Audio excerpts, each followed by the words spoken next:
Hi, everybody. Welcome back to the Soul Rising podcast. We are all in on love, loss, and connection here. We often talk about the things that people are somewhat uncomfortable talking about, and we kind of dive deep into these things, and we're going to go right back in today. I'm so glad that you're here. Thank you so much for tuning back in. If you're here for the first time, awesome. I'm glad that you found me. And I always have great guests, and I found Brendan on social media, or he was actually on a podcast with Tara Accardo, who's part of the Get Grieve collective that I talk about all the time. And I was like, I like this guy. He seems very genuine, and he's got a real story to tell us today. So I'm going to let you know what's going on with Brendan here a little bit of his bio, and then we'll jump into our conversation. Since 2022, the murder of his brother, Philip, Brendan has been using storytelling, social media, and community work to process his own grief and help others feel less alone in theirs. He's the founder of the Fill with Love Foundation. I love that name. That is so great. Fill with Love, a nonprofit created in Philip's memory, which has raised hundreds of thousands of dollars for medical scholarships, domestic violence organizations, food banks, animal welfare humane societies, and more. Brendan creates content as Brendan Shaw Grief on social media that speaks to the often invisible long-term impact of loss. Through honest conversation and a willingness to share what many people shy away from, Brendan attempts to bring comfort, validation, and connection to anyone walking through life with grief. So welcome to the show, Brendan. Thank you so much for having me. Yeah, I'm glad you're here. Brendan's in upstate New York. We just had our little chat before we started about New York. Yeah, nice and cold. Beautiful upstate New York already. I know, it's so hot. I remember, so I went to school in New Albany, like I was telling you, and it's so hot in the summer and so cold in the winter. Yeah, it just seems like it creeps in earlier every year. Mm-hmm. Like we already had snow. It's just like, come on, guys, give me an extra month of niceness, please. It feels like you spend so long waiting for nice weather and then it's just gone. I'm like, oh, yeah. It's September. Yeah. Yeah, we're having a good fall. Actually, I'm in Castle Rock, Colorado, for those of you who don't know. And we usually would get snow by now. And today is probably our first like real gray, chilly day. So we got really lucky. Come out to Colorado, Brendan. It's weekend. Anytime you want to trade, you can rent my house. I'll rent your house. That's fine. That works for me. We'll do a little swap. Yeah. Well, okay. So thank you so much for being here. And, I know talking about this stuff, sometimes I wonder, like, am I just continuing to just like relive all of this stuff? Like it's painful stuff, So I appreciate you being on here and talking. Can you share a little bit about your story and tell us what kind of brought you to this work? Because nobody chooses this work. It chooses us, right? Yeah, nobody chooses this work for sure. And I don't wish it on anybody. But I definitely agree with what you just said. It's just, you wonder sometimes. I do. I definitely do. I think anyone who kind of talks about this stuff a lot wonders, like, am I doing myself a disservice by continuing to be in this? Or is the benefit that I'm getting by talking about it and helping other people, which is a very real thing, does that outweigh it? I don't know. I don't know the answer to that question, but I keep doing it because I do seem to get more good than bad from it. From putting myself out there, I should say. I should be more specific. So like you said in the bio, 3.5 years ago, I woke up on a Wednesday morning wondering why my brother wasn't answering my text messages. We were supposed to be watching a Liverpool soccer game that day and potentially going golfing. It was actually beautiful for once in mid-April in New York. It was a beautiful day. And we fast forward, lots of little details that I've discussed in other places. But basically what had happened was a man that used to date his wife from years prior, who had, for all she knew, moved across the country. He was in California at one point, Virginia, found out that they had gotten married the previous September, and 7 months later decided to drive across the country and stalk them, learn their schedules, their work schedules. They're both physician's assistants, surgical physician's assistants at the same hospital. So their schedules didn't always overlap. And on April 13th, 2022, he didn't have to go into work that morning. She did. And this man went up to his front door, knocked on it, and my brother answered it. He was forced inside, and it was a very horrific, traumatic, horrible thing that happened. When that happened, like a lot of people who lose somebody, regardless of the circumstances. And again, I don't really talk about specifics about what happened to my brother a ton in my content because I don't want it to come off like minimizing, because I know I have had comments from people saying like, oh my God, I can't believe I'm so sad because I lost my, 85-year-old father to natural causes in his sleep, and you're going through this. And it's like, that's not the point of why I talk about it. But I couldn't find what I thought I needed, what I was looking for. Was there a real answer? Probably not. But that led me down the path eventually, when I got comfortable enough being able to talk about this stuff without just falling apart, to creating content and having conversations with other people about it, and then putting out my own thoughts on grief. And so that's why you know me, and that's why I'm here. The ability to put this stuff into words and help somebody else, even a tiny little bit, has been a driving force to continue what I'm doing and why I'm doing it.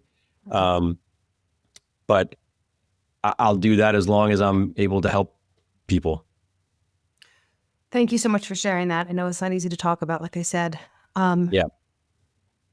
Why do you think the content that you put out resonates more with people? Because you have a lot of followers. I don't know when you started doing this, but like, what do you think it is? I don't know. I was very surprised. I started doing it on TikTok. I didn't even have a TikTok account. I started last December. I figured if I posted there, nobody would ever see it because I didn't know anybody on TikTok and I didn't have an account and I didn't know how TikTok, the algorithm worked. I just thought it was almost going to serve as like a video journal, like a place I could go back and just put the stuff. And if anyone saw it, cool, whatever, but not really the point. And then I would wake up and, there's, a couple hundred views or a couple thousand views or comments. And then I would engage and I go, okay, well, that resonated with somebody. I can't believe, like we were talking about before we get on here, sometimes I put out a video and I'd hit publish and I'd walk away and I'd think to myself like, well, that was obvious. That was pretty obvious to anyone who's lost somebody. And then the messages and the feedback I'd get was apparently it wasn't as obvious as I would have thought. I don't know if that comes from the difference between, and I've definitely found it, I'm sure you have too, in talking with people who have lost somebody significant, there's definitely a difference between people who not sit in it, but allow themselves to like think about this stuff in a not in an unhealthy ruminating type of way, but just almost like a third party, like step away, observe yourself, observe the emotions, observe the thoughts. And then the people who really kind of try and put blinders on. And I don't think that there's a right or wrong answer. You kind of just do what you have to do to survive in this. But I think it's the people who kind of just, they lose someone and they just try and move forward and keep things as normal as possible. And if they hear something put a certain way, it resonates with them. So that's what I think it was. I think I was just kind of talking very honestly about loss without being overly specific. So it would kind of, a wider audience could listen to it and they'd all pick out something from it that they could resonate with, regardless of their loss or when it happened or how it happened. So speaking more generally, but giving information based on what you were feeling that is kind of universal. That's sort of or questions that I had about why can I not remember anything? Why is my vocabulary 4 words, for the first 2 years? Things like that. Just being curious a little bit. I actually think it was my own way of disassociating. It was like, if I step away and try and observe myself going through this and I'm curious about it, that seemed like I'm removing myself from it. I'm just kind of watching it. And it was like, I think that's just how I was handling it. And then I would get curious. I'd look things up. I would, have my own thoughts on them and I'd put out a video. Yeah. It sounds to me like you probably not intentionally, your soul maybe led you to this healthy sort of, it's not dissociation. It's not like you were completely dissociated. That's not what it sounds like. But this observing, I often talk about that, pulling ourselves out, almost like having a bird's eye view of what is going on here. I think for me, I'm glad you're talking about this, because for me, and I think for a lot of other people, it's a very healthy way to process without being engulfed and like totally like overwhelmed by all this emotion, to where I'm just a basket case for, I mean, I was in bed for 3 months crying after my brother died, and I'm Yeah. sure some people it's much longer, some people maybe shorter, but like being able to observe, use the word observe your Yeah. emotion a couple of times. I love that. Being able to observe just kind of feels like it's opening up this path that I can Yeah. look at things from like a different way when I'm not like submersed in this grief, this Yeah. heavy, heavy grief. So Yep. what other ways besides talking on the videos and stuff do you use to observe? Can you talk a little bit more about that? Yeah. If anybody has ever had experience trying to meditate and you learn like the principles of meditation and sort of watching your thoughts, that kind of thing, I talk about that a lot. And clearly you do as well, because it's the same thing. It's the same principle.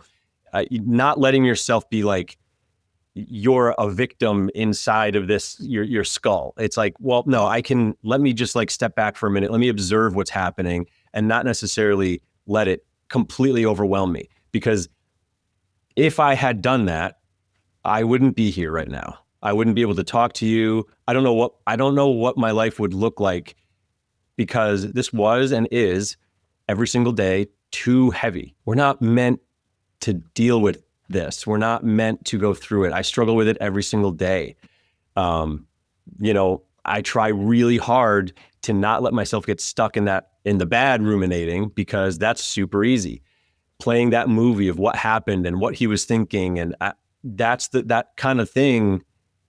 We're not supposed to just live in it. If you just lived there forever, you'd never get out. Yeah. You're just going to it's keep too much. re-traumatizing yourself, right? Yep. So that was sort of just like my mechanism for when I'd recognize, just like when you're meditating, if you've ever used a meditation app and they say like, let's bring the attention back because you've probably wandered off. So if you get good at that, then when you're ruminating, you can go, hey, you're doing that. Let's hold on a second. Let's take that step back. Let's take a breath. That was my tool, and it still is. But you have to get good. It's a practice. It's a practice. You don't just all of a sudden get really good. I mean, if anybody's ever used like the Headspace app or anything like that, they just ask you to count to 10, and you've probably not gotten there before your thoughts take you somewhere else. So it's very difficult to control that part of your mind. And it's a daily practice, and it will be probably for the rest of my life. Mm-hmm. Yeah, I'm envisioning just like a zooming out, almost like when you're in that moment, almost like an intentional pulling yourself out of it, zooming out. And when you zoom out, what does it do? It just creates this more expansive kind of view. It allows you to get curious about what's over here and what's over there and what's over there. But when we have that tunnel vision of just, I'm in the trauma, you're going to stay there, right? It just carves those neural pathways deeper and deeper. We're learning now, and I feel bad for people who have been doing talk therapy for their trauma for the last 20, 30 years, because we're learning now that's not the answer. That's interesting that you say that. And I had this thought before, but I don't know if it's the algorithms are that good or what, but I've been fed a lot of information lately about exactly that, about how, should we be continuously hammering into our psyche, the way our brains work, the way we know our brains are wired. If you're continuously diving in, if you're continuously going there, and you're asked to, in the effort of, hopefully processing, is that good? Is that bad? I don't know. But I do know that there's a lot of information. It can make you question where you should be spending your time and your thoughts. So it's interesting that you say that. I mean, I can just tell you from a firsthand account. My husband is a 9/11 first responder. He was a fireman for 20 years, a transit police officer in the New York City subways in the late 80s when he was like 19 and 20. He's seen a lot of trauma, like a lot of trauma. And he was in talk therapy for a very, very long time. And then my brother died. I'm married to the skids, the whole thing. We go to counseling, he goes to therapy, and it suggested that he does EMDR. So he goes and he does that. And like 1 year of EMDR helped him more than probably 20 years of talk therapy. And I had been telling him all along, Jim, like, you're getting worse. This PTSD, like, it's not getting better. Like, I actually feel like things are getting worse. So I can just tell, and I'm not a scientist and I don't have the research to back it up, but I just have the personal experience to say that when he got into more somatic type therapies, like rapid resolution hypnotherapy, he's seeing a somatic therapist right now, and he's cool with me talking about all this because I also like to bring men on the show. I'm kind of trying to get more men on the show to talk about like emotion and feeling and being comfortable in all of this stuff, because as men, you guys are conditioned to just shut it down, you know? And I just want to comment on like how you said, like, we're not built to consume this sort of stuff, these traumas, whether we hear about it or we see it, or we're fragile. The human brain is very fragile, and we are not meant for this sort of trauma. So our responses are 100% normal, 100% natural. To be in shock, to be on the floor, to be a mess, to be consumed, to be grief-stricken, traumatized is normal, right? Yeah. We can't stay there. So, yeah, tell us how you like the moment, maybe, because I'm sure in the beginning, you probably just consumed, right? Do you remember the moment or the time that you kind of just were like, all right, I'm going to do this a little differently?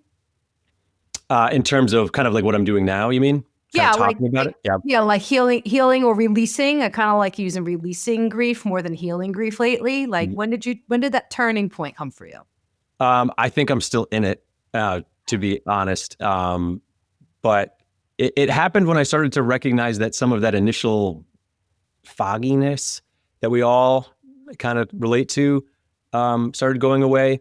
It took a little bit longer, I think, for me, because it wasn't just grief, right? It wasn't just loss. There was a year and a half lead up to a criminal trial. There was, another month and a half until the sentence. So we weren't even done with that side of things. We had the grief, the loss, the shock, the trauma, my brother's not here. The person, ironically or not unironically, this is who I would want here with me for this. He's the person. He's him and I were a pair. We're a team. That's my brother. Like, it's not just, he's so much beyond brother, friend. That title doesn't really do it justice. We were as close as you can be for 35 years. It didn't stop in adulthood. We didn't move away. We did everything together. So I had to deal with all of that. And then you're dealing with like this looming trial. And every couple months you're re-triggered because you hear, we're going to go meet with the DA's office about something. Okay, great. Now your whole body's on high alert again until you have the meeting. And then you realize it's just some, bullshit procedural thing. It's just, it was a lot. So it took a long time for me to even to get away from that side of it and just kind of be, normal grieving. And I didn't, like I said, I didn't even download TikTok. I didn't start doing any of this until last December. So we're talking a year after the sentencing, which to me sounds about right. In talking with people and when they start coming out of these things, it took about 2.5 years. Yeah. To even be willing to talk about it. But I wanted to, and I didn't find a lot when I was searching online of like what I wanted.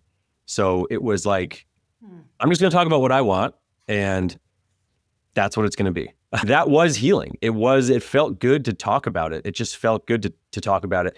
There's no way I could walk around living even a remotely normal life with what happened to my brother in my head alone, like just trapped in there. There's no way I could do that. It's just too much. It's too dark. It's too heavy. You needed to get it out. And I'm so proud of you, especially being a man. Like I just said, like talking about this stuff.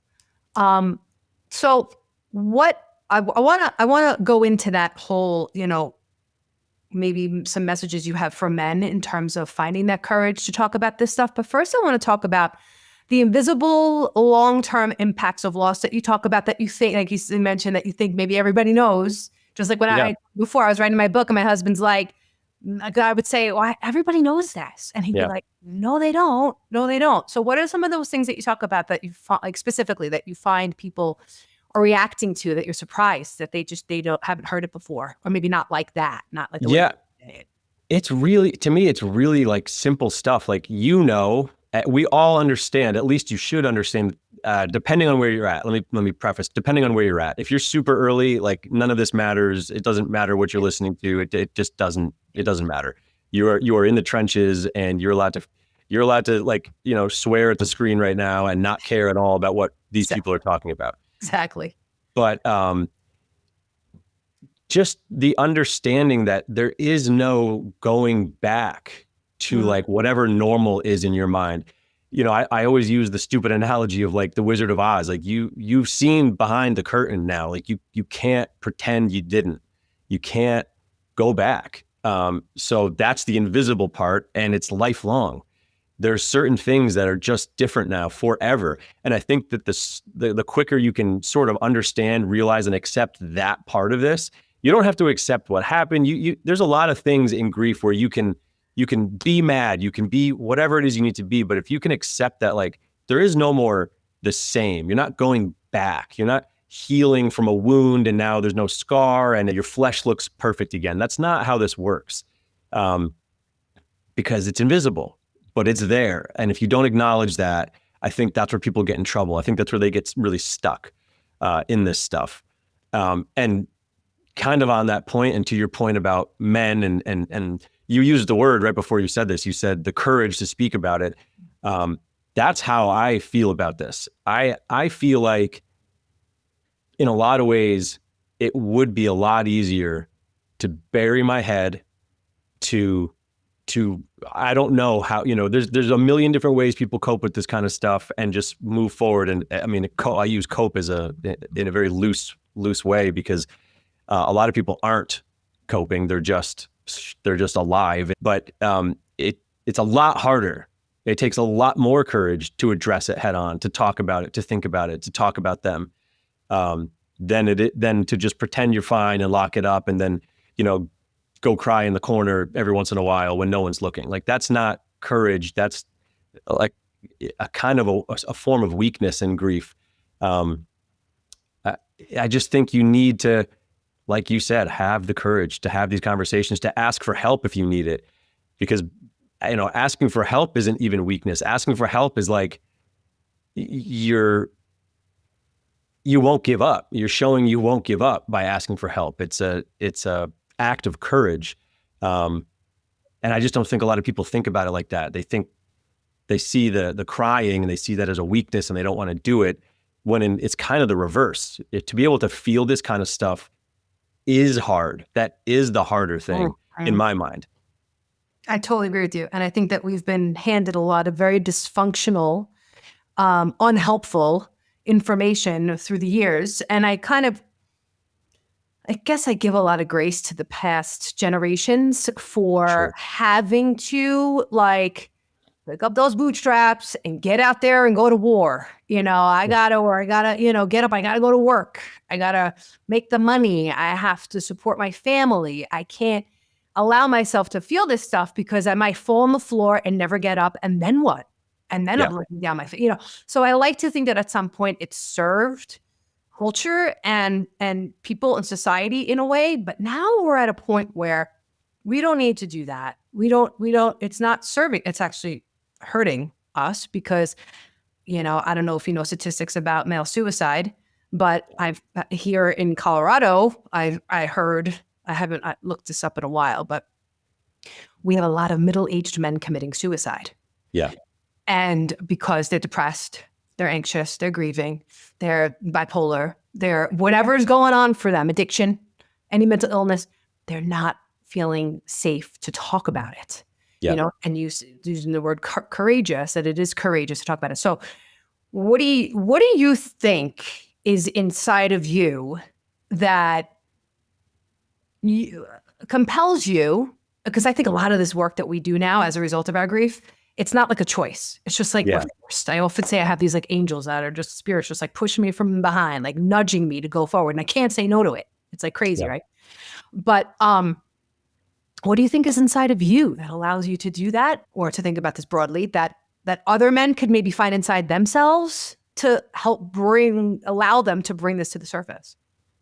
Other people will be able to relate to this, but in their very own way, because for me, it does feel very specific. And you sort of just touched on it when you said spirits, because my answer to your question of what is inside me is it's my brother. Yes. I don't know what else to do. I saw behind that curtain. There's a lot of things that I just don't care about anymore. I'm self-employed and I'm very proud of, what my wife and I built over the last 13 years. But the second that this happened, I always knew it was for money. It wasn't like a passion project. We Yeah. sort of fell into it and it started doing well. And here we are 13 years later, but it all it is for money. And I have zero passion for it. I can't care. I can only care enough to get my work done in order to like support my family. But there is something much deeper saying like, hey, if you don't do some sort of work that gives you a sense of purpose, like you're not going to be okay, because that's the only thing that matters at this point, is feeling like you have a purpose. Because if you don't, you're talking about statistics on men's suicide. A lot of those men and those statistics, especially from like the Midwest where like jobs got really hurt, were just loss of purpose, loss of, like head of household status, because they, had whatever job and it was doing fine, but then the factories closed, the whatever. That's been going on for 40 years. And that's where a lot of that middle-aged men suicide statistics are coming from. It's literally like loss of purpose. And that's absent potentially of grief or any like massive event. Just the loss of purpose in your life can lead to that kind of thing. I think especially in men, I think there's something there. But yeah, so for me, it's like an overwhelming drive to provide something of value with my time here. Like I said earlier on, but if I help one person, if one person is reading my messages going, you have changed how I think about this. This has been life-changing and helpful and blah, blah, blah. Like I get those messages all the time, but if I even got one, I'd keep doing it, because that means I helped one other person. The money with the job, I'm not helping. I don't need to help, companies make tons of money. I don't, that's not very purposeful to me. I don't really care. So that's where it comes from. And my brother was a natural. First of all, he was in healthcare. He was beloved in his hospital. He is truly the kind of person that you meet him, you talk with him, he's going to make you laugh, and you're going to leave that conversation thinking you've known that guy for a long time. He's one of those people, like really, really special, really charming, but like kind of boyish. He just had this thing, and his patients loved him. They wanted to see him. He was just like a really, really special person. And if I can be even a little bit more like him after all of this, like that's a great gift in and of itself, because he was just a really, really special person. Oh, that's so beautiful, Brendan. Thank you for sharing that. Yeah. You said it's your brother inside of you, and I started to well up because I actually had a very odd experience, and I may have talked a bit about this on the last show, so I'm sorry, listeners, if you've heard this already, but it was really powerful, where I felt, I don't know what day it was, but it was pretty soon after his death. I felt his soul or his spirit kind of come into my body, like in this really strange way. And then like, since then, I feel like he's been driving me forward. Like there's something in there, and maybe this might be a little bit kind of out there for some people, but I'll woo-woo, and that's okay. Yeah. Like whatever's going on in heaven, like all the beauty, all the love, all the peace, all the compassion was now given to me as a gift. Because yes, I cared about people, I'm sober, I've been sober a long time, I help women get sober, blah, blah, blah. But like, it's in a much more profound, more collective way, where it's not about helping people, it's about helping the world, it's about helping the earth, it's about helping the planet. Like a lot of the work I do underneath, that's the driving force. So I often wonder, like, if there was like a little piece of heaven, a little bit of wisdom from the other side that was now implanted in me and woke something up. Like, I just think it's a very wild experience, especially when you have somebody that close, like your brother, like talking about your brother, like, wow. Like not everybody can say that about siblings, that they were that close. Like that is pretty incredible. I do feel very lucky. I do feel very lucky. I know I'm very lucky. I've had a lot of conversations with people, and the first thing they say is, man, I wish I had that relationship with my siblings. Actually, in the first meeting we had with the assistant district attorneys on this case, there were two guys there at the time. And one of them, that was the first thing he said after they just wanted to know my brother. So they went around the room and they asked my family members, like, just tell us something about Philip. And when they got done, this guy is literally like weeping. He's crying because he's thinking about how he wishes he had that relationship with his own brother. So I know I'm lucky. I know, he was 35 when this happened. But he and I, in terms of like time spent and relationship quality, we lived a lifetime compared to a lot of people with their siblings. Like I don't just see him on the holidays. I see him all the time. And I consider myself very lucky. But when you're that close with somebody, when they're gone, like, where do they go? They're in you. They're in the people that are left, and it's up to you to like sort of explore that. Because I know, we have very similar senses of humor. Sometimes I laugh now, and I'd never noticed it before, ever. But I'll laugh, and I'm like, what was that? That was literally my brother's laugh. Like, it doesn't even sound familiar to me. It's his laugh. Yeah. It's things like that. And that makes me happy. It makes me sad. It's a whole range of emotions when those things happen. But have you happened to read the book? You probably have. Many Minds, Many Masters. Yes. Yeah. So that's where I live with this stuff. I've always kind of been on that. And if anyone listening to this hasn't read it, you probably should. Kind of a classic in this space. But I had read it or part of it years ago. And I had no reason to lean into it much harder than, okay, I read this book. Cool. Kind of like what you're saying about how, your levels of empathy and everything about people. Like, yes, of course, I was always like that. Of course, I always cared about people. But it's the same thing. When I reread this book just very recently, I was like, whoa, like that hit very, very different, because that's sort of, I wouldn't call myself religious, but that's where I live. That's sort of how I feel about things. And it was interesting to have that book kind of just spell it out for me right there. Interesting one. So you're talking about the one by Brian Weiss, right? Yeah. Many Masters. Yes. It's fascinating. It was my first foray into all of this. And I didn't read it before Jeremy died. I got into this all after he died. I mean, I also, I don't know if you know, I'm a psychic medium. Like I do like a very energy healer. Like I do all that kind of stuff. So I was always interested, but and with every person who died, it kind of grew. It just kind of got a little bit more amplified. And then when Jeremy died, it was just like, right, because we're searching. Yeah. Where did you go? Where are you? Like, I believe we are all one energy. Yeah. We're one energy. So you go somewhere else. You don't just like poof. Like, how could that even be? How could people even think that like we have these souls and these spirits and we die and we're in the ground and there's nothing and we're just gone. We just vanish into thin air. Like, it just doesn't make sense to me, but you have to have these experiences, I think, for people to really understand this. Yeah. That book was, I'll put a link in the notes for everybody if they want to check it out. But that was the first book. It was about past lives.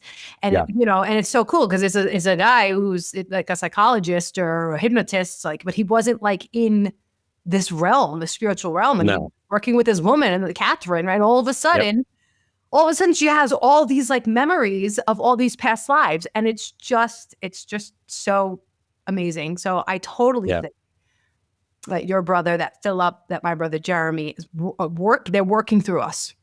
Yeah. Why do I care now? Why am I so compelled? Yes, I love my brother. And yes, I don't want his memory to be lost. I don't want his life to be in vain. My brother died a little bit differently. He was a drug addict and he overdosed, so it's a different story. So I want people to remember him for the beautiful human being, the feeler, the big, beautiful heart he had. But there's more. It's deeper, right? It's not just about Jeremy. That was a catalyst for, this deeper purpose like you're talking about. Yeah. Yeah. I mean, it's not like your podcast or, the social media channels that I'm running. Like they're not named after our our brothers. It's not, I'm not there saying like, remember my brother, remember, it's almost like you get this information through going through this stuff. And I feel compelled to talk about it, to put it out there, to be a part of the conversation. And I think everybody could be. You asked in the beginning, what do you think about your videos resonate with people? I had somebody once ask me on another podcast, what is it about you that you think like you should be sharing this stuff? And that kind of sounds combative, but it wasn't meant that way. Yeah. And I think the answer is nothing. I think the answer is there's nothing special. There's nothing, everybody has a perspective on this stuff. It's just a matter of you found me online and I'm talking about it. And I think anybody could, because I'm not anybody else and they're not me. And we didn't have the same relationships. You didn't lose somebody. We all have thoughts and feelings about this stuff. And I think we could learn something and gain something from everybody who wants to put it out there. And obviously people are hungry for it. People are yearning for a man to speak what they're feeling, and I'm sure you don't just have women followers. I'm sure you have lots of male followers as well that are drawn to you because there's something in them. You're speaking to a part of them that is longing, yearning to come forward, and you're giving the voice. Yeah. You're putting words, I think, to a lot of what people are feeling, but can't reach it. Like, I think that's what music does. And I see your guitars, you're a musician, right? I'm sure. Yeah. Lyrics put words, speaking, poetry, books, right? Communicating. You are I could tell you're a natural communicator. You're speaking to and communicating people's deepest, innermost pain, thoughts, musings, understandings that they just can't put into words. So you're doing something very, very, very special here, Brendan. Or they're unwilling to go there deep enough to get there. Because sometimes I put out a video and I recognize very quickly, like, that was for me. Sure. Like, I needed to say that. Yes. That one was a reminder to myself. It sounded like I was talking to everybody else, but I'm talking to myself right now. And if it helps you, awesome. But I needed this right now. So I'm not some like end all be all, know it all about this stuff. Half the time I'm reminding myself through the content. So yeah. Totally. I always say that, like, you're a healer in some way because you're helping people heal, whether you think of yourself like that or not. But I see you as a healer, and we often are trying to heal ourselves. Usually that's what compels us. Like, we're human beings. It's not a bad thing that we have these egos in our brains, not ego like I'm great, but the ego, right? That everything is serving us in some way. Like, it might seem very altruistic on the outset, and it is. And, right, I'm sure, in the grief space, both and it's also helping us to heal. So it's beautiful. It's really very healthy and very beautiful and very, very, very much needed. So can you give specifically male listeners or women maybe one very simple tool or way that men can access their emotions and feel safe to do so? I think it's just in framing what it is you're feeling. Because if you are in a house and you put yourself in a closet because there's something scary outside in your house somewhere, but you just stay in that closet and I tell you, hey, that thing is never leaving. It's not leaving your house. So you're either going to have to learn how to address it or live with it, or you can stay in the closet, I guess. You could stay there forever if you want, but that sounds worse. That sounds worse than like figuring out a way to like cohabitate with this scary thing. Because you can be there forever. It's not going anywhere. If you want to be in a dark closet forever, that to me sounds scarier. So you have to reframe it. It's not a healthy thing being in the closet about the thing. It's not, putting those blinders on. That's not going to help you navigate the rest of your life. You need all the information that you possibly can in life to get through. The way I see my grief, it's the foundation. It's like the new foundation of my life. If I just pretended that wasn't happening, if I was just putting on blinders to it, I would be, falling all over myself moving forward. And I'd probably have periods of time where I fell into deep depressions, and it would just be a mess. What am I, 41 now? So I'm halfway through life, if I'm lucky. If I live all the way into my 80s, like, I can't live that long pretending or hiding. It just doesn't feel feasible. It doesn't feel survivable. That's excellent. Excellently said. So it sounds to me like making a choice, but first having to reframe it, what this big scary thing is, and making that decision that I'm unwilling to live with this big monster keeping me in this closet my whole life. Like, what does that look like? Like, what a waste. Like, that would just feel very like, right? Like, everybody like listening, like, think of yourself on your deathbed at 80, 82, 85, 90. How do you want to look back on your life and say, I hid from scary things? Like, I want to feel courageous. I want to feel like I faced myself. I faced my stuff, and I didn't have to hide. It's just feels a lot more liberating to me than hiding. And the way I look at this as, you have two choices, and they're both painful. But one of them has a light at the end of the tunnel. One of them gets you out of that closet. Yeah. So, right? But yeah, you have no options if you stay in that dark room. That's it. And the thing is still there. You still know it's there. You can pretend it's not, but you know it is. That's why you're in the room.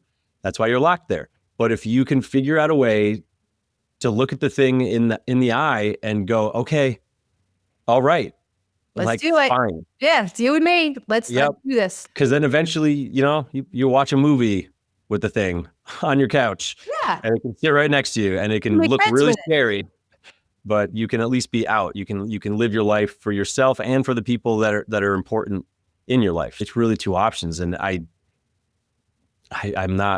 can't be here, know that, and choose that the dark room. I just can't do it. Well, I love that about you.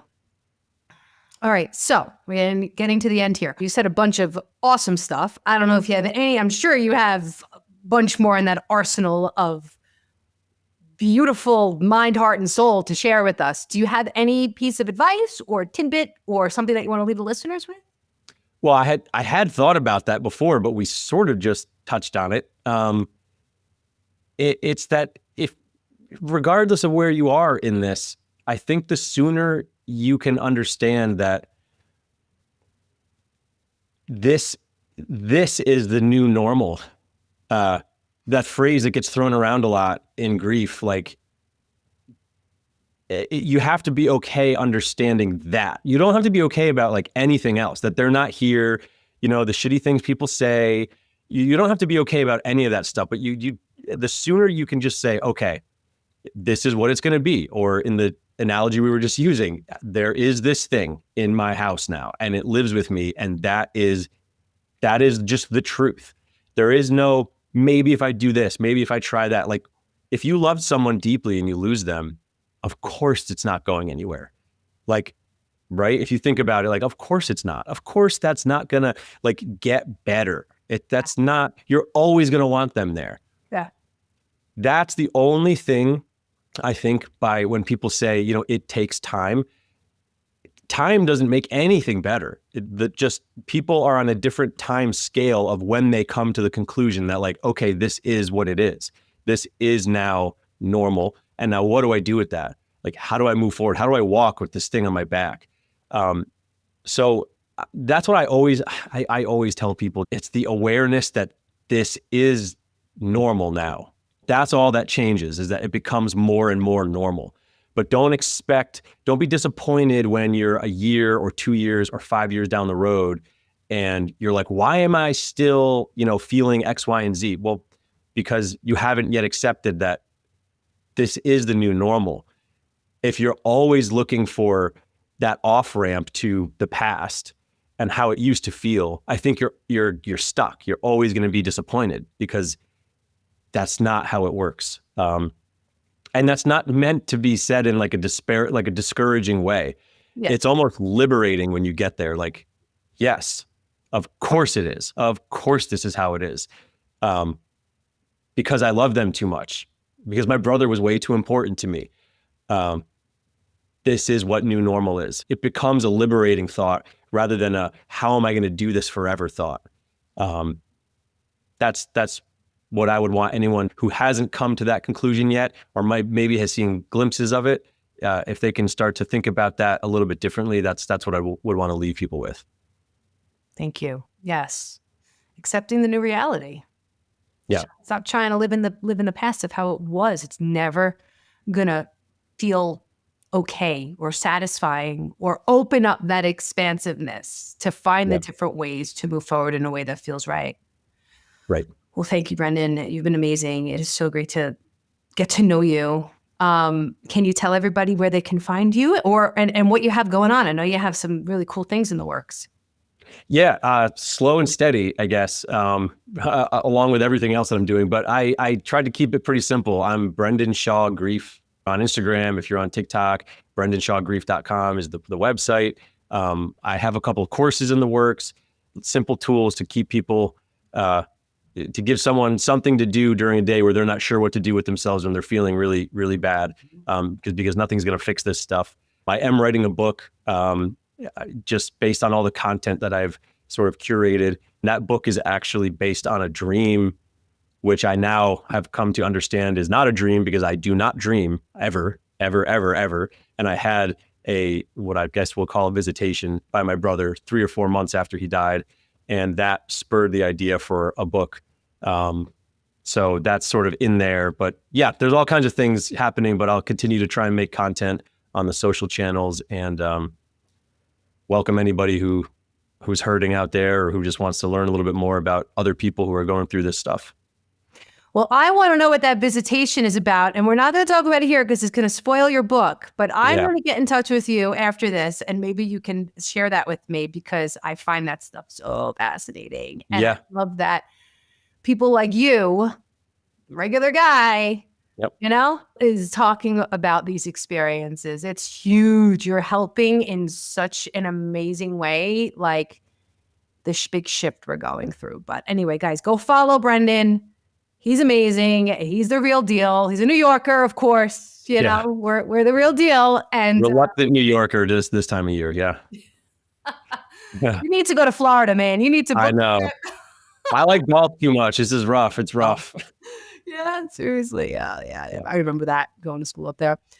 All right, Brendan, thank you so much. And we'll speak soon. Sounds good. Thank you for having me. Okay.